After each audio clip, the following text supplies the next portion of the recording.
ਵਾਹਿਗੁਰੂ ਜੀ ਕਾ ਖਾਲਸਾ ਵਾਹਿਗੁਰੂ ਜੀ ਕੀ ਫਤਿਹ। ਮੇਰਾ YouTube channel ਵੇਖ ਰਹੇ ਸਾਰੇ ਵੀਰਾਂ ਦਾ ਸਵਾਗਤ ਹੈ। ਅੱਜ ਮੈਂ ਆਪ ਜੀ ਦੇ ਸਾਹਮਣੇ ਇੱਕ ਨਵੀਂ ਵੀਡੀਓ ਲੈ ਕੇ ਆ ਰਿਹਾ ਔਰ ਇਸ ਵੀਡੀਓ ਦੇ ਵਿੱਚ ਮੈਂ ਗੱਲ ਕਰਾਂਗਾ ਭਾਈ ਬੰਤਾ ਸਿੰਘ ਵੱਲੋਂ ਨਰਿੰਦਰ ਮੋਦੀ ਦੇ ਦਿੱਤੇ ਹੋਏ ਬਿਆਨ ਦੇ ਉੱਤੇ ਜੋ ਸਪਸ਼ਟੀਕਰਨ ਦਿੱਤੇ ਨੇ, ਉਹਨਾਂ ਦਿੱਤੇ ਹੋਏ ਸਪਸ਼ਟੀਕਰਨ ਵਿੱਚੋਂ ਕੁਝ ਸਵਾਲ ਉਤਪੰਨ ਹੋਏ ਨੇ ਔਰ ਉਹਨਾਂ ਸਵਾਲਾਂ ਨੂੰ ਹੀ ਮੈਂ ਆਪ ਜੀ ਦੇ ਸਮੱਛ ਰੱਖਾਂਗਾ। ਔਰ ਉਹ ਸਵਾਲ ਜਿੱਥੇ ਸਮੂਹ ਸੰਗਤ ਦੇ ਸਮੱਛ ਨੇ ਉੱਥੇ ਬੰਤਾ ਸਿੰਘ ਦੇ ਵੀ ਸਮੱਛ ਨੇ। ਅਗਰ ਉਹ ਮੇਰੀ ਵੀਡੀਓ ਉਹਨਾਂ ਤੱਕ ਪਹੁੰਚੇ ਤਾਂ ਇਹਦਾ ਜਵਾਬ ਦੇਣ ਦਾ ਉਹ ਯਤਨ ਕਰਨ। ਬੰਤਾ ਸਿੰਘ ਜੀ ਨੇ ਹਮੇਸ਼ਾ ਦੀ ਤਰ੍ਹਾਂ ਗੁੰਮਰਾਹਕੁਨ ਪ੍ਰਚਾਰ ਕਰਨ ਦੀ ਕੋਸ਼ਿਸ਼ ਕੀਤੀ ਔਰ ਉਸ ਦਿਨ ਵੀ ਉਸ ਵੀਡੀਓ ਦੇ ਵਿੱਚ ਵੀ ਉਹਨਾਂ ਨੇ ਸੰਗਤ ਨੂੰ ਇਮੋਸ਼ਨਲ ਬਲੈਕਮੇਲ ਕਰਕੇ ਔਰ ਬਾਰ-ਬਾਰ ਆਪਣੀ ਗੱਲ ਦੀ ਪ੍ਰੋੜਤਾ ਕਰਨ ਦੀ ਕੋਸ਼ਿਸ਼ ਕੀਤੀ ਹੈ। ਸੋ ਉਹਨਾਂ ਨੇ ਪਹਿਲੀ ਗੱਲ ਇਹ ਕੀਤੀ ਉਸ ਵੀਡੀਓ ਵਿੱਚ ਵੀ ਦਸਮ ਗ੍ਰੰਥ ਜਿਹੜਾ ਹੈ ਉਹਦੇ ਵਿੱਚ ਇਤਿਹਾਸ ਲਿਖਿਆ ਹੈ, ਜੋ ਨਾਮ ਗੁਰੂ ਗ੍ਰੰਥ ਸਾਹਿਬ ਦੀ ਬਾਣੀ ਵਿੱਚ ਵਰਤੇ ਗਏ ਨੇ, ਭਾਵੇਂ ਉਹ ਕਿਸੇ ਦੇਵਤੇ ਦੇ ਹੋਣ ਚਾਹੇ ਕਿਸੇ ਅਵਤਾਰ ਦੇ ਹੋਣ, ਉਹ ਸਾਰਿਆਂ ਦੇ ਇਤਿਹਾਸ ਨੂੰ ਦਸਮ ਗ੍ਰੰਥ ਦੇ ਵਿੱਚ ਲਿਖਿਆ ਹੈ।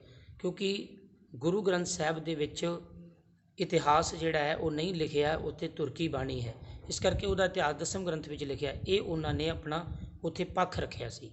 ਪਰ ਇੱਥੇ ਇੱਕ ਸਵਾਲ ਉਤਪੰਨ ਹੁੰਦਾ ਹੈ ਵੀ ਜੇ ਗੁਰੂ ਗ੍ਰੰਥ ਸਾਹਿਬ ਦੇ ਵਿੱਚ ਆਏ ਨਾਮਾਂ ਦਾ ਇਤਿਹਾਸ ਦਸਮ ਗ੍ਰੰਥ ਦੇ ਵਿੱਚ ਲਿਖਿਆ ਹੈ ਤੇ ਉਹ ਕਿਹੜੇ ਨਾਮ ਨੇ? ਕੀ ਉਹ ਕੇਵਲ 24 ਅਵਤਾਰ, ਉਹ ਦੇਵੀ ਦੇਵਤੇ, ਸਨਾਤਨਵਾਦ ਦੇ ਦੇਵੀ ਦੇਵਤਿਆਂ ਦਾ ਹੀ ਇਤਿਹਾਸ ਲਿਖਣਾ ਸੀ? ਗੁਰੂ ਗ੍ਰੰਥ ਸਾਹਿਬ ਦੇ ਵਿੱਚ 15 ਭਗਤਾਂ ਦਾ ਨਾਮ ਆਉਂਦਾ ਹੈ, 6 ਗੁਰੂ ਸਾਹਿਬਾਨਾਂ ਦਾ ਨਾਮ, 3 ਗੁਰੂ ਕੇ ਸਿੱਖ, 11 ਭੱਟਾਂ ਦਾ ਨਾਮ ਆਉਂਦਾ ਹੈ।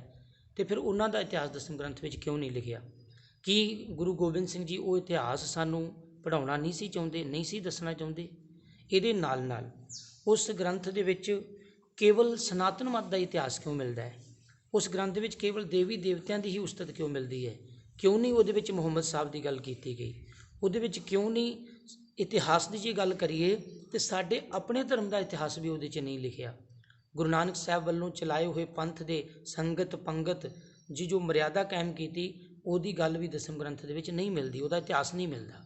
ਅਤੇ ਫਿਰ ਉਸ ਤੋਂ ਬਾਅਦ ਗੁਰੂ ਅਰਜਨ ਦੇਵ ਜੀ ਦੀ ਸ਼ਹਾਦਤ ਦਾ ਇਤਿਹਾਸ, ਗੁਰੂ ਹਰਗੋਬਿੰਦ ਪਾਤਸ਼ਾਹ ਵੱਲੋਂ ਬਣਾਏ ਅਕਾਲ ਤਖਤ ਦਾ ਇਤਿਹਾਸ ਵੀ ਨਹੀਂ ਉਹਦੇ 'ਚ ਲਿਖਿਆ। ਜਦਕਿ ਕਿੰਨੀ ਉਹ ਮਹੱਤਵਪੂਰਨ ਘਟਨਾ ਹੈ ਇਤਿਹਾਸ ਦੀ ਵੀ ਇੱਕ ਦਿੱਲੀ ਦੇ ਬਾਦਸ਼ਾਹ ਨੂੰ ਚੈਲੰਜ ਕਰਕੇ ਉਸ ਦੇ ਤਖਤ ਤੋਂ ਵੀ ਉੱਚਾ ਤਖਤ ਬਣਾਇਆ। ਇਹ ਕਿੱਡੀ ਵੱਡੀ ਗੱਲ ਸੀ, ਇਸ ਇਤਿਹਾਸ ਦਾ ਵੀ ਜ਼ਿਕਰ ਨਹੀਂ ਹੈ। 7ਵੇਂ ਪਾਤਸ਼ਾਹ, 8ਵੇਂ ਪਾਤਸ਼ਾਹ, 9ਵੇਂ ਪਾਤਸ਼ਾਹ ਦੇ ਸ਼ਹੀਦੀ ਦਾ ਜ਼ਿਕਰ ਬਿਲਕੁਲ 2-3 ਪੰਕਤੀਆਂ ਦੇ ਵਿੱਚ ਹੈ, ਉਹ ਵੀ ਕੋਈ ਬੁੱਧ ਪੱਧਰ 'ਤੇ ਇਤਿਹਾਸ ਨਹੀਂ ਹੈ। ਇਹ ਤੋਂ ਬਾਅਦ ਸਾਹਿਬਜ਼ਾਦਿਆਂ ਦਾ ਸ਼ਹੀਦੀ ਦਾ ਇਤਿਹਾਸ ਵੀ ਨਹੀਂ ਹੈ। ਇਸ ਤੋਂ ਬਾਅਦ ਫਿਰ ਉਹਦੇ ਵਿੱਚ ਜੋ ਖੰਡੇ ਦੀ ਪਾਹੁਲ ਛਕਾਈ ਹੈ ਉਸ ਦਾ ਵੀ ਇਤਿਹਾਸ ਨਹੀਂ ਹੈ। ਗੁਰੂ ਗੋਬਿੰਦ ਸਿੰਘ ਜੀ ਵੱਲੋਂ ਗੁਰੂ ਗ੍ਰੰਥ ਸਾਹਿਬ ਪਾਤਸ਼ਾਹ ਜੀ ਨੂੰ ਗੁਰਤਾ ਗੱਦੀ ਦੇਣ ਦਾ ਵੀ ਇਤਿਹਾਸ ਉਹਦੇ 'ਚ ਨਹੀਂ ਹੈ। ਅਤੇ ਫਿਰ ਇਤਿਹਾਸ ਉਹਦੇ 'ਚ ਲਿਖਿਆ ਕੀ ਹੈ? ਜਿਨ੍ਹਾਂ ਵੀਰਾਂ ਨੇ ਦਸਮ ਗ੍ਰੰਥ ਨੂੰ ਨਹੀਂ ਪੜ੍ਹਿਆ, ਬੰਤਾ ਸਿੰਘ ਵਰਗੇ ਪ੍ਰਚਾਰਕਾਂ ਦੀ ਉਹੀ ਗੱਲ ਮੰਨਦੇ ਨੇ, ਉਹੀ ਉਹਨਾਂ ਦੀ ਗੱਲ ਤੋਂ ਪ੍ਰਭਾਵਿਤ ਹੁੰਦੇ ਨੇ, ਉਹੀ ਉਹਨਾਂ ਦੀ ਗੱਲ ਨੂੰ ਸੁਣ ਕੇ ਇਮੋਸ਼ਨਲ ਹੁੰਦੇ ਨੇ ਔਰ ਉਹੀ ਲੋਕ ਸੜਕਾਂ 'ਤੇ ਉਤਰਨ ਦੀ ਕੋਸ਼ਿਸ਼ ਕਰਦੇ ਨੇ। ਔਰ ਉਹਨਾਂ ਨੂੰ ਸਮਝਾਇਆ ਹੀ ਇਹ ਜਾਂਦਾ ਹੈ ਵੀ ਜੇਕਰ ਜਿਹੜੇ ਆ ਦਸਮ ਦੀ ਬਾਣੀ ਨੂੰ ਨਹੀਂ ਮੰਨਦੇ, ਇਹ ਪਖੰਡੀ ਨੇ, ਇਹ ਕੌਮ ਦੇ ਗੱਦਾਰ ਨੇ, ਇਹ ਏਜੰਸੀਆਂ ਦੇ ਬੰਦੇ ਨੇ। ਅਤੇ ਜਿਨ੍ਹਾਂ ਨੇ ਦਸਮ ਗ੍ਰੰਥ ਨੂੰ ਆਪ ਪੜ੍ਹਿਆ, ਮੈਂ ਨੌਜਵਾਨ ਵੀਰਾਂ ਦੇ ਚਰਨਾਂ 'ਚ ਬੇਨਤੀ ਕਰਾਂਗਾ ਕਿ ਇੱਦਾਂ ਕਿਸੇ 'ਤੇ ਭਰੋਸਾ ਕਰਨਾ ਠੀਕ ਨਹੀਂ। ਤੁਸੀਂ ਆਪ ਕੋਸ਼ਿਸ਼ ਕਰੋ, ਆਪ ਇਹਨਾਂ ਗੱਲਾਂ ਨੂੰ ਸਮਝਣ ਦੀ ਕੋਸ਼ਿਸ਼ ਕਰੋ, ਹੋਰਨਾਂ ਪਾਸਿਆਂ ਤੋਂ ਟਾਈਮ ਘਟਾ ਕੇ, ਹੋਰਨਾਂ ਪਾਸਿਆਂ ਤੋਂ ਟਾਈਮ ਕੱਢ ਕੇ ਆਪਣੇ ਧਰਮ ਵਾਲੇ ਪਾਸੇ ਆ ਕੇ ਅਤੇ ਆਪ ਦਸਮ ਗ੍ਰੰਥ ਦੇ ਦਰਸ਼ਨ ਕਰ ਲਓ, ਆਪ ਉਸ ਗ੍ਰੰਥ ਨੂੰ ਪੜ੍ਹ ਲਓ। ਸੋ ਉਹਨਾਂ ਨੇ ਗੱਲ ਕੀਤੀ ਸੀ ਕਿ ਗੁਰੂ ਗ੍ਰੰਥ ਸਾਹਿਬ ਦੇ ਵਿੱਚ ਆਏ ਨਾਮਾਂ ਦਾ ਇਤਿਹਾਸ, ਜੇ ਭਗਤਾਂ ਦਾ ਇਤਿਹਾਸ ਇਹਦੇ 'ਚ ਨਹੀਂ, ਜਿਨ੍ਹਾਂ ਭਗਤਾਂ, ਜਿਨ੍ਹਾਂ ਭੱਟਾਂ ਦੀ ਬਾਣੀ, ਜਿਨ੍ਹਾਂ ਭਗਤਾਂ ਦੀ ਬਾਣੀ, ਜਿਨ੍ਹਾਂ ਗੁਰੂ ਸਾਹਿਬਾਨ ਗੁਰੂ ਕੇ ਸਿੱਖਾਂ ਦੀ ਬਾਣੀ ਨੂੰ ਅਸੀਂ ਮੱਥਾ ਟੇਕਦੇ ਹਾਂ, ਜੇ ਉਹਨਾਂ ਦਾ ਇਤਿਹਾਸ ਇਹਦੇ 'ਚ ਨਹੀਂ ਲਿਖਿਆ ਅਤੇ ਫਿਰ ਇਹੋ ਜਿਹੇ ਇਤਿਹਾਸ ਨੂੰ ਅਸੀਂ ਕੀ ਕਰਨਾ? ਸਾਡੇ ਸਾਹਿਬਜ਼ਾਦਿਆਂ ਦੇ ਸ਼ਹੀਦੀ ਦਾ ਇਤਿਹਾਸ, ਸਾਡੇ ਸਿੱਖ ਪੰਥ ਦੇ ਉਹ ਸ਼੍ਰੋਮਣੀ, ਉਹ ਸਿੱਖ ਪੰਥ ਦੇ ਉਹ ਪੱਖ, ਉਹ ਹਿੱਸੇ ਇਤਿਹਾਸ ਦੇ, ਉਹ ਕਾਰਨਾਮੇ ਜਿਹੜੇ ਕਿ ਦੁਨੀਆ ਤੱਕ ਜਾਣੇ ਅਤ ਜ਼ਰੂਰੀ ਨੇ, ਉਹ ਇਹਦੇ 'ਚ ਨਹੀਂ ਲਿਖੇ ਅਤੇ ਅਸੀਂ ਇਹੋ ਜਿਹੇ ਇਤਿਹਾਸ ਨੂੰ ਕੀ ਕਰਨਾ? ਦੂਸਰੀ ਮੈਂ ਬੇਨਤੀ ਕਰਦਾ ਕਿ ਉਹਨਾਂ ਨੇ ਗੱਲ ਕਹੀ ਕਿ ਸਿੱਖ ਧਰਮ ਦੇ ਵਿੱਚ ਧਰਮ ਯੁੱਧ ਦਾ ਚਾਅ ਪੈਦਾ ਕਰਨ ਲਈ ਦਸਮ ਗ੍ਰੰਥ ਦੀ ਰਚਨਾ ਗੁਰੂ ਸਾਹਿਬ ਨੇ ਕੀਤੀ ਹੈ। ਇਹ 24 ਅਵਤਾਰਾਂ ਦਾ ਜ਼ਿਕਰ ਇਹਦੇ 'ਚ ਤਾਂ ਕੀਤਾ ਹੈ ਕਿ ਇਹਦੇ ਵਿੱਚ ਦਸਮ ਕਥਾ ਭਾਗਵਤ ਕੀ ਭਾਖਾ ਕਰੀ ਬਣਾਏ ਔਰ ਬਾਸ਼ਨਾ ਨਾਹੇ ਪਰ ਧਰਮ ਯੁੱਧ ਕੋ ਚਾਹੇ। ਉਹਨਾਂ ਨੇ ਇਸ ਪੰਕਤੀ ਦਾ ਜ਼ਿਕਰ ਕਰਕੇ ਗੱਲ ਕਹੀ ਹੈ। ਉਹ ਕਹਿੰਦੇ ਨੇ ਕਿ ਸਿੱਖ ਧਰਮ ਦੇ ਵਿੱਚ ਵੀਰ ਰਸ ਪੈਦਾ ਕਰਨ ਲਈ क्योंकि गुरु ग्रंथ साहब नूं कहंदे ने कि ये वीर रस नहीं दिंदे, ये शांति का रस दिंदे ने। गुरु ग्रंथ साहब नूं वो कहंदे ने कि ये संत बनाउंदे ने, सिपाही नहीं बनाउंदे। पर मैं बेनती करांगा, जेकर वीर रस दसम ग्रंथ के राही आउणा है, जेकर वीर रस दसम ग्रंथ के विच उन्हां अवतारां दे जिक्र दे नाल आउणा है, जिवें जिस 'च तुसीं लिखदे हो कि 24 अवतारां दा मंतव ही है धर्म युद्ध का चाह पैदा करना, 24 अवतारां दा मंतव ही है भी जंगां जिद्दां दा जिक्र करके ते सिखां नूं वीर रस दे नाल भरपूर करना। ये इंडिया दे विच रहण वाले लोग डराकल सी, इन्हां विच वीरता पैदा करन वास्ते ही दसम ग्रंथ लिखिया, 24 अवतार लिखे गए ने। ते उत्थे फिर बहुत वड्डे सवाल, बहुत सवाल खड़े हुंदे ने। उत्थे सवाल ही खड़े हुंदे ने भी जिन्ना वीरां दा सनातन मतियां दा ये ग्रंथ ये अवतार सी या उन्हां दे जिहड़े शास्त्र सी जिन्हां च 24 अवतार लिखे हुए ने, ते उन्हां नूं पढ़ के वो क्यों ना वीर रस बन गए, वीर रसी बन गए, वो क्यों ना बहादुर बन गए, जिन्हां दे इतिहास नूं सानू गुरु साहब पढ़ा के बहादुर बनाउणा चाहुंदे ने। सो मैं गल नूं शॉर्ट करां भी जेकर धर्म युद्ध का चाह दसम ग्रंथ दे विच अवतारां दे युद्धां दा जिक्र करके पढ़ के ही असीं बनना है, तो फिर जिन्ना चिर दसम ग्रंथ नहीं सी लिखिया उन्ना चिर सिखां 'च वीरता नहीं सी आई।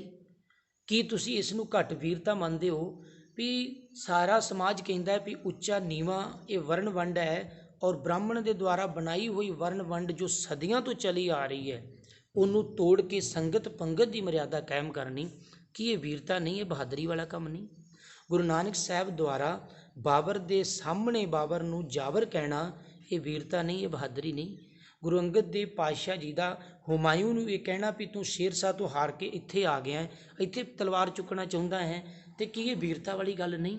गुरु अमरदास पातशाह जी का हुक्म होना भी जिन्ना चिर पंगत च बह के लंगर नहीं कोई छकदा, मेरे दर्शन नहीं होने, कि ये वीरता वाली गल नहीं है, कि ये कोई बहादरी नहीं है। गुरु अर्जुन देव पातशाह जी की शहीदी की बगैर वीर रस तो होगी।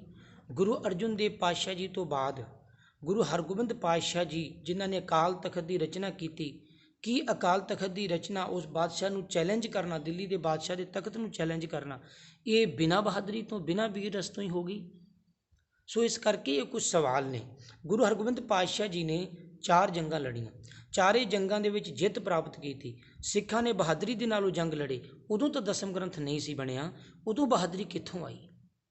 फिर जे वो जंगां युद्धां का जिक्र तुसीं कहंदे हो भी दसम ग्रंथ दे विच जंगां युद्धां का जिक्र, अवतारां दे जंगां युद्धां का जिक्र किया है, तो फिर उहदे च 6वें पातशाह वालों लड़े गए 4 जंगां युद्धां का जिक्र क्यों नहीं है।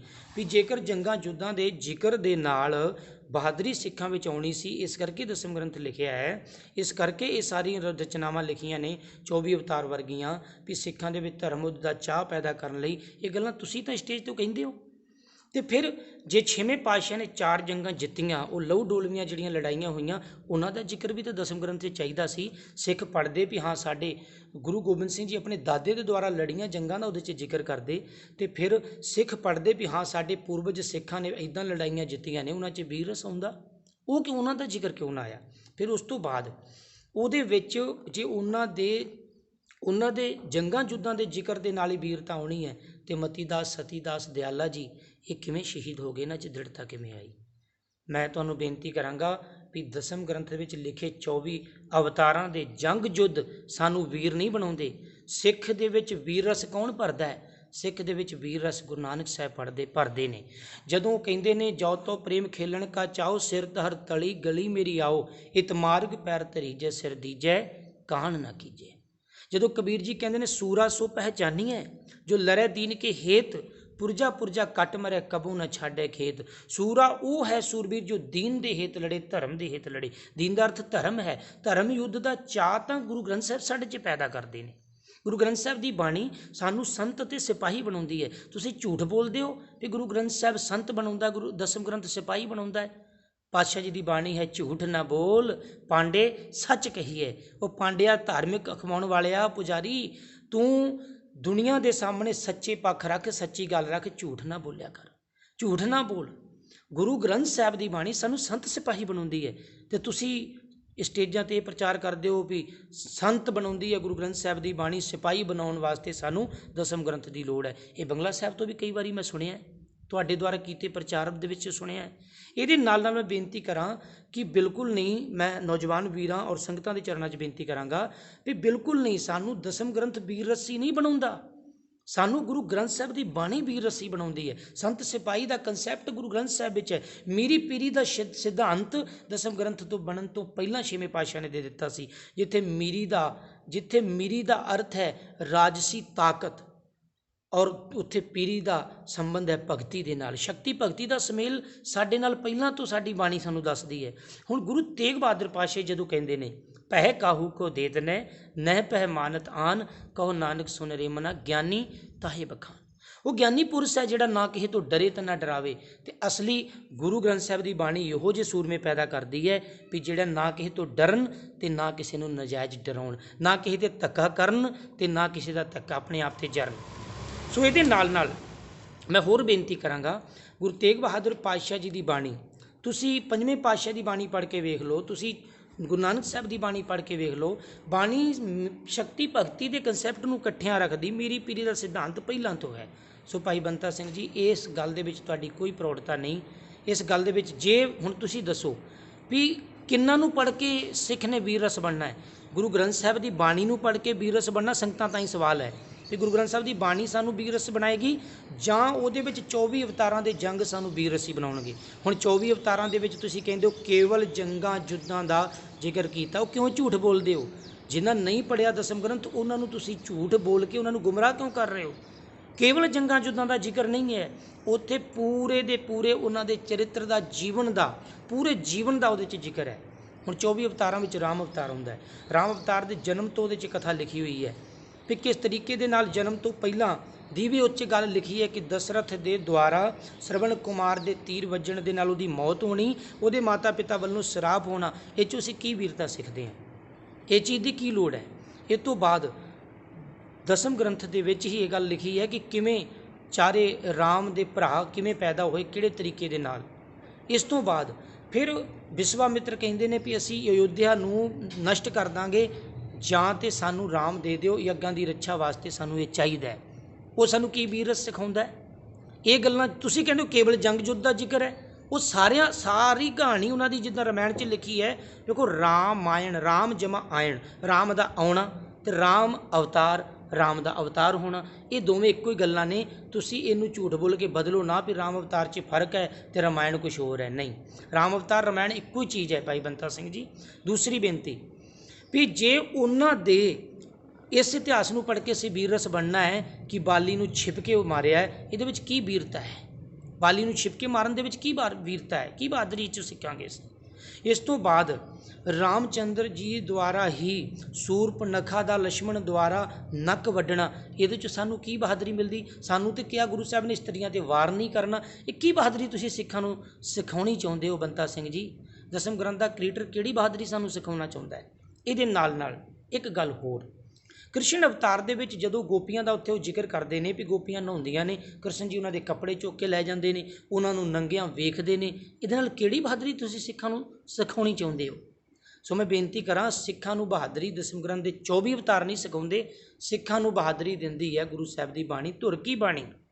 ਇਹਦੇ ਨਾਲ ਤੁਸੀਂ ਇੱਕ ਗੱਲ ਹੋਰ ਕੀਤੀ ਹੈ ਵੀ ਇਹਦੇ 'ਚ ਇਤਿਹਾਸ ਦੂਜੇ ਧਰਮਾਂ ਦੀ ਜਾਣਕਾਰੀ ਲੈਣ ਲਈ ਤੁਸੀਂ ਬੜੀ ਹੀ ਆਪਣੀ ਵਿਦਵਤਾ ਦੇ ਨਾਲ, ਜਿਵੇਂ ਹਮੇਸ਼ਾ ਗੱਲ ਕਰਦੇ ਉੱਦਾਂ ਗੱਲ ਕਹੀ ਸੀ ਵੀ ਦੂਜੇ ਧਰਮਾਂ ਦੀ ਜਾਣਕਾਰੀ ਲੈਣੀ ਸਿੱਖ ਵਾਸਤੇ ਜ਼ਰੂਰੀ ਹੈ। ਤੇ ਗੁਰੂ ਸਾਹਿਬ ਨੇ ਸੋਚਿਆ ਵੀ ਇਹ ਸਿੱਖ ਕਾਸ਼ੀ ਤੇ ਪੜ੍ਹਨ ਜਾ ਨਹੀਂ ਸਕਦੇ ਕਿਉਂਕਿ ਪੰਡਤ ਨੇ, ਤੁਸੀਂ ਖੁਦ ਇਹ ਗੱਲ ਕਹੀ ਹੈ ਵੀ ਪੰਡਤ ਨੇ ਪੜ੍ਹਾਉਣੇ ਨਹੀਂ ਸੀ, ਤੇ ਇਸ ਕਰਕੇ ਤੁਸੀਂ ਆਪ ਇਹਨਾਂ ਦਾ, ਗੁਰੂ ਸਾਹਿਬ ਨੇ ਜ਼ਿਕਰ ਆਪ ਇਹਨਾਂ ਦਾ ਦਸਮ ਗ੍ਰੰਥ ਵਿੱਚ ਕਰ ਦਿੱਤਾ। ਇਹ ਕਹਾਣੀਆਂ ਲਿਖ ਦਿੱਤੀਆਂ, ਇਹ ਇਤਿਹਾਸ ਲਿਖ ਦਿੱਤਾ। ਤੇ ਜੇ ਇਤਿਹਾਸ ਦੀ ਜਾਣਕਾਰੀ ਸਿੱਖਾਂ ਨੂੰ ਇਸ ਕਰਕੇ ਗੁਰੂ ਸਾਹਿਬ ਨੇ ਦੇਣੀ ਹੈ ਵੀ ਸਿੱਖ ਕਿਤੇ ਦੂਜੇ ਧਰਮ ਦੀ ਜਾਣਕਾਰੀ ਰੱਖਦਾ ਹੋਵੇ, ਉਹਦੇ ਨਾਲ ਗੱਲਬਾਤ ਕਰ ਸਕੇ। ਤੇ ਕੀ ਇੰਡੀਆ ਦੇ ਵਿੱਚ ਸਨਾਤਨ ਮਤ ਹੀ ਸੀ? ਸਨਾਤਨ ਮਤ ਦਾ ਹਿੰਦੂ ਧਰਮ ਦਾ ਇਤਿਹਾਸ ਸੀ। ਹਿੰਦੂ ਧਰਮ ਹੀ ਉਸ ਵਕਤ ਗੁਰੂ ਸਾਹਿਬ ਦੇ ਸਮੇਂ 'ਚ ਇੰਡੀਆ 'ਚ ਸੀਗਾ।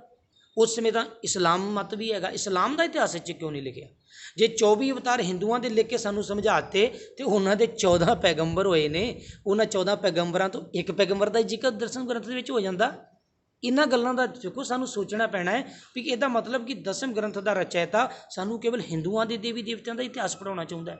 जैन मत है, बुद्ध मत है, ईसाई मत है, परसीयन मत है, किसी का कोई जिक्र नहीं, कोई इतिहास ही नहीं। होर ते होर ਉਹਦੇ जिथे जंगां ਦਾ जिक्र ਭੰਗਾਣੀ ਦਾ युद्ध का जिक्र ਹੁੰਦਾ ना ਤੇ ਭੰਗਾਣੀ ਦੇ युद्ध का सारा जिक्र ਤਾਂ ਦਿੱਤਾ है, पर पीर बुद्धू शाह ਵੱਲੋਂ अपने 2 पुत्र ਤੇ 400 मुरीद ਜਿਹੜੇ शहीद होए ने ਉਹਨਾਂ ਦਾ ਜ਼ਿਕਰ ਕਿਉਂ ਨਹੀਂ ਆਇਆ। ਇਹਦਾ ਮਤਲਬ ਦਸਮ ਗ੍ਰੰਥ ਦਾ ਰਚੈਤਾ ਸਾਨੂੰ ਮੁਸਲਮਾਨਾਂ ਦਾ ਇਤਿਹਾਸ ਸੁਣਾਉਣਾ ਹੀ ਨਹੀਂ ਚਾਹੁੰਦਾ। ਮੁਸਲਮਾਨ ਜਿਹੜੇ ਵੀਰ ਗਨੀ ਖਾਂ, ਨਵੀਂ ਖਾਂ ਵਰਗੇ ਜਿਨ੍ਹਾਂ ਨੇ ਸਾਡਾ ਸਾਈਂ ਮੀਆਂ ਵੀਰ ਜੀ ਵਰਗੇ ਉਹਨਾਂ ਦਾ ਕੋਈ ਇਤਿਹਾਸ ਉਹ ਨਹੀਂ ਦੱਸਣਾ ਚਾਹੁੰਦੇ। ਉਹਨਾਂ ਦੇ 24 ਅਵਤਾਰਾਂ ਦਾ ਜ਼ਿਕਰ ਹੈ, ਦੇਵੀ ਦੇਵਤਿਆਂ ਦਾ ਜ਼ਿਕਰ ਹੈ, ਪਰ ਉੱਥੇ ਉਹਨਾਂ ਦੇ ਇੱਕ ਵੀ ਪੈਗੰਬਰ ਦਾ ਜ਼ਿਕਰ ਉਹ ਰਚੈਤਾ ਦਸਮ ਗ੍ਰੰਥ ਦਾ ਕਰਨਾ ਨਹੀਂ ਚਾਹੁੰਦਾ। ਇਹ ਕਿਹੋ ਜਿਹੀ ਫਿਰ ਸਿਆਣਪ ਹੈ ਵੀ ਸਿੱਖਾਂ ਨੂੰ ਕੇਵਲ ਸਨਾਤਨ ਮਤ ਦਾ ਇਤਿਹਾਸ ਸਾਨੂੰ ਸਮਝਾਉਣਾ ਚਾਹੁੰਦੇ ਨੇ। ਸੋ ਇਹ ਗੱਲਾਂ ਇਹ ਸਿੱਧ ਕਰਦੀਆਂ ਨੇ ਵੀ ਇਹ ਦਸਮ ਗ੍ਰੰਥ ਫਿੱਟ ਬੈਠਦਾ ਹੈ ਉਹਨਾਂ ਨੂੰ ਜਿਹੜੇ ਸਨਾਤਨ ਮਤ ਦੇ ਨਾਲ ਜੁੜੇ ਹੋਏ ਨੇ। ਇਹ ਤੋਂ ਬਾਅਦ ਇੱਕ ਗੱਲ ਹੋਰ ਕਿ ਗੁਰੂ ਸਾਹਿਬ ਤਾਂ ਅਵਤਾਰਾਂ ਨੂੰ ਮੰਨਦੇ ਨਹੀਂ। ਗੁਰੂ ਸਾਹਿਬ ਤਾਂ ਕਹਿੰਦੇ ਨੇ ਜੁਗਾਂ ਜੁਗਾਂ ਕੇ ਰਾਜੇ ਕੀਏ ਗਾਵੇਂ ਕਰ ਅਵਤਾਰੀ। ਫਿਰ ਰਾਜੇ ਸੀ ਇਹ ਜੁਗਾਂ ਜੁਗਾਂ ਦੇ ਹੋਏ ਨੇ ਤੇ ਇਹਨਾਂ ਨੂੰ ਅਵਤਾਰ ਕਰਕੇ ਗਾ ਰਹੇ ਨੇ। ਗੁਰੂ ਸਾਹਿਬ ਤਾਂ ਇਹਨਾਂ ਚੀਜ਼ਾਂ ਨੂੰ ਨਹੀਂ ਮੰਨਦੇ। ਦੇਵੀ ਦੇਵਾ ਮੂਲ ਹੈ ਮਾਇਆ, ਪਰ ਦਸਮ ਗ੍ਰੰਥ ਪੂਰਾ ਤੁਸੀਂ ਪੜ੍ਹ ਕੇ ਵੇਖ ਲਓ, ਉਹਦੇ 'ਚ ਕੁਝ ਰਚਨਾਵਾਂ ਦਸਵੇਂ ਪਾਤਸ਼ਾਹ ਦੀਆਂ ਹੋ ਸਕਦੀਆਂ ਨੇ ਜਦੋਂ ਹੁਣ ਪੰਥ ਪ੍ਰਮਾਣਿਤ ਮਰਿਆਦਾ ਵਿੱਚ ਜੋ ਲਿਖਿਆ ਹੈ ਉਹ ਤੋਂ ਅਸੀਂ ਬਾਹਰ ਹੀ ਨਹੀਂ ਹੋ ਸਕਦੇ। ਅਸੀਂ ਇਹ ਨਹੀਂ ਕਹਿੰਦੇ ਸਾਰਾ ਦਸਮ ਗ੍ਰੰਥ ਰੱਦ ਕਰ ਦਿਓ, ਪਰ ਜੇਕਰ ਉਹਦੇ ਵਿੱਚ ਬਹੁਤੀਆਂ ਰਚਨਾਵਾਂ ਦੂਜੇ ਗ੍ਰੰਥਾਂ ਦਾ ਉਲੱਥਾ ਹੈ ਤੇ ਫਿਰ ਉਹਦਾ ਬਰਾਬਰ ਤੇ ਪ੍ਰਕਾਸ਼ ਨਹੀਂ ਹੋ ਸਕਦਾ। ਹੁਣ ਤੁਸੀਂ ਆਪੇ ਹੀ ਆਪਣੀ ਵੀਡੀਓ ਵਿੱਚ ਇਹ ਗੱਲ ਕਹੀ ਸੀ ਵੀ ਜੇ ਅਕਬਰ ਨੇ ਰਾਮਾਇਣ ਮਹਾਭਾਰਤ ਦਾ ਤਰਜਮਾ ਕਰਕੇ ਰਜਮਨਾਮਾ ਲਿਖਿਆ ਤੇ ਉਹ ਹਿੰਦੂ ਨਹੀਂ ਬਣ ਗਿਆ, ਇੱਦਾਂ ਹੀ ਦਸਵੇਂ ਪਾਤਸ਼ਾਹ ਨੇ ਵੀ ਇਹਦਾ ਤਰਜਮਾ ਕਰਵਾਇਆ ਦੂਜੇ ਗ੍ਰੰਥਾਂ ਦਾ। ਤੇ ਜੇ ਭਾਈ ਤਰਜਮਾ ਹੈ ਤੇ ਇਹਨੂੰ ਗੁਰੂ ਗ੍ਰੰਥ ਸਾਹਿਬ ਦੀ ਬਰਾਬਰਤਾ ਦੇ ਪ੍ਰਕਾਸ਼ ਕਿਉਂ ਕਰਦੇ ਹੋ? ਤੇ ਹੁਕਮਨਾਮਾ ਕਿਉਂ ਲਿਆ ਜਾਂਦਾ ਹੈ? ਕਿਉਂ ਤੋਂ ਹੁਕਮਨਾਮਾ ਲੈਣ ਦੀ ਲੋੜ ਹੈ? ਬਰਾਬਰ ਤੇ 2 ਤਖਤਾਂ ਤੇ ਬਰਾਬਰ ਤੇ ਪ੍ਰਕਾਸ਼ ਕਿਉਂ ਹੁੰਦਾ ਹੈ? ਫਿਰ ਇਹ ਕੀ ਕਾਰਨ ਹੈ? ਇਹ ਕਿਹੜੇ ਦਬਾਅ ਦੇ ਅੰਦਰ ਇਹ ਸਭ ਕੁਝ ਹੋ ਰਿਹਾ ਹੈ? ਸੋ ਜਿਹੜੇ ਸਵਾਲ ਉੱਥੇ ਉਤਪੰਨ ਹੋਏ ਸੀ ਉਹ ਤਕਰੀਬਨ ਮੈਂ ਸਾਰੇ ਕਰ ਚੁੱਕਿਆ। ਇਸ ਕਰਕੇ ਇਸ ਚੀਜ਼ ਵੱਲ ਧਿਆਨ ਦੇਣ ਦੀ ਲੋੜ ਹੈ ਵੀ ਦਸਮ ਗ੍ਰੰਥ ਦੇ ਵਿੱਚ ਲਿਖੇ ਹੋਏ 24 ਅਵਤਾਰਾਂ ਦਾ ਜਿਹੜਾ ਜ਼ਿਕਰ ਹੈ ਉਹ ਸਾਨੂੰ ਕੋਈ ਬੀਰ ਰਸੀ ਨਹੀਂ ਬਣਾਉਂਦਾ, ਸਾਨੂੰ ਬੀਰ ਰਸੀ ਬਣਾਉਂਦੀ ਹੈ ਗੁਰੂ ਸਾਹਿਬ ਦੀ ਬਾਣੀ। ਜੇ ਉਹਦੇ 'ਚ ਇਤਿਹਾਸ ਦੀ ਗੱਲ ਕਰੀਏ, ਸਾਡੇ 15 ਭਗਤ, 11 ਭੱਟ ਤੇ ਗੁਰੂ ਸਾਹਿਬਾਨ ਦਾ ਵੀ ਨਾਮ ਗੁਰੂ ਗ੍ਰੰਥ ਸਾਹਿਬ 'ਚ ਆਉਂਦਾ, ਪਰ ਉਹਨਾਂ ਦਾ ਜ਼ਿਕਰ, ਉਹਨਾਂ ਦਾ ਇਤਿਹਾਸ ਕਿਉਂ ਨਹੀਂ ਲਿਖਿਆ? ਤੁਸੀਂ ਕਹੋਗੇ ਉਹ ਵੱਖਰੇ ਗ੍ਰੰਥਾਂ 'ਚ ਲਿਖਿਆ ਹੈ, ਤੇ ਫਿਰ ਸਵਾਲ ਉੱਠਦਾ ਹੈ ਵੀ ਉਹਨਾਂ ਦਾ ਇਤਿਹਾਸ ਵੱਖਰੇ ਗ੍ਰੰਥਾਂ ਦੇ ਵਿੱਚ ਤੇ ਜਿਨ੍ਹਾਂ ਵਿੱਚ ਦੇਵੀ ਦੇਵਤਿਆਂ ਦਾ, ਸਨਾਤਨ ਮਤੀਆਂ ਦੇ ਅਵਤਾਰਾਂ ਦਾ ਜਿਹਦੇ 'ਚ ਜ਼ਿਕਰ ਹੈ, ਜਿਹਦੇ 'ਚ ਪੂਰਾ ਉਹਨਾਂ ਦਾ ਪੂਰੀ ਉਹਨਾਂ ਦੇ 'ਚ ਉਹਨਾਂ ਦੀ ਜੀਵਨੀ ਲਿਖੀ ਹੈ, ਤੇ ਉਹ ਜਿਹੜਾ ਹੈ ਉਹ ਗ੍ਰੰਥ ਦਾ ਤੁਸੀਂ ਗੁਰੂ ਗ੍ਰੰਥ ਸਾਹਿਬ ਦੇ ਬਰਾਬਰ, ਧੁਰਕੀ ਬਾਣੀ ਦੇ ਬਰਾਬਰ ਪ੍ਰਕਾਸ਼ ਕਰਾ ਰਹੇ ਹੋ। ਤਾਂ ਇਸ ਕਰਕੇ ਦੋਗਲੀ ਨੀਤੀ ਨਾ ਬਣਾਈਏ। ਜੇ ਤੇ ਤਰਜਮਾ ਹੈ ਦੂਜੇ ਗ੍ਰੰਥਾਂ ਦਾ ਤਾਂ ਫਿਰ ਅਸੀਂ ਉਹਦਾ ਪ੍ਰਕਾਸ਼ ਨਹੀਂ ਕਰ ਸਕਦੇ। ਬਾਕੀ ਜਿਹੜੇ ਮੈਂ ਸਵਾਲ ਕੀਤੇ ਨੇ, ਸੰਗਤਾਂ ਨੇ ਸਰਵਣ ਕੀਤੇ ਨੇ, ਇੱਧਰ ਧਿਆਨ ਦੇਣ ਦੀ ਲੋੜ ਹੈ। ਜੇਕਰ ਤੁਸੀਂ ਚਾਹੁੰਦੇ ਹੋ ਕਿ ਅੱਗੇ ਆਉਣ ਵਾਲੇ ਸਮੇਂ ਦੇ ਵਿੱਚ ਵੀ ਮੈਂ ਇਹੋ ਜਿਹੀਆਂ ਵੀਡੀਓ ਬਣਾ ਕੇ ਪਾਉਂਦਾ ਰਹਾਂ, ਤੇ ਆਪ ਜੀ ਮੇਰੇ ਚੈਨਲ ਨੂੰ ਸਬਸਕ੍ਰਾਈਬ ਕਰਨਾ ਨਾ ਭੁੱਲਿਓ, ਔਰ ਬੈਲ ਆਈਕਨ ਦਬਾਉਣ ਤੋਂ ਬਾਅਦ ਕਮੈਂਟ ਜ਼ਰੂਰ ਕਰਿਓ। ਵੀ ਕਮੈਂਟ ਇਸ ਕਰਕੇ ਕਰਿਓ ਵੀ ਮੈਨੂੰ ਪਤਾ ਲੱਗ ਸਕੇ ਵੀ ਕਿੱਥੇ ਆਪਾਂ ਨੂੰ ਅੱਗੇ ਸੁਧਾਰ ਦੀ ਲੋੜ ਹੈ, ਤੇ ਆਪਣੇ ਕਮੈਂਟ ਕਰਕੇ ਮੈਨੂੰ ਆਪਣਾ ਫੀਡਬੈਕ ਦੇਣਾ ਨਾ ਭੁੱਲਿਓ। ਸੋ ਇਤਨੀਆਂ ਕੋਈ ਬੇਨਤੀਆਂ ਪ੍ਰਵਾਨ ਕਰਨੀਆਂ। ਵਾਹਿਗੁਰੂ ਜੀ ਕਾ ਖਾਲਸਾ, ਵਾਹਿਗੁਰੂ ਜੀ ਕੀ ਫਤਿਹ।